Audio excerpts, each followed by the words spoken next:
How to share videos from Filto to Instagram. Let's share your edit directly to Instagram. Open Filto app, tap the plus icon to start a new project.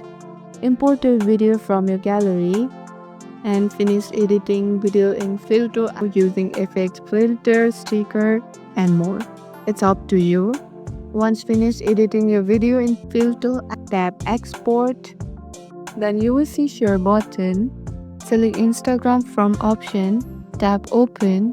Filto will open Instagram. Choose story, reels, message, where you want to post. And here's the pro tip. Add hashtag and caption to reach more people.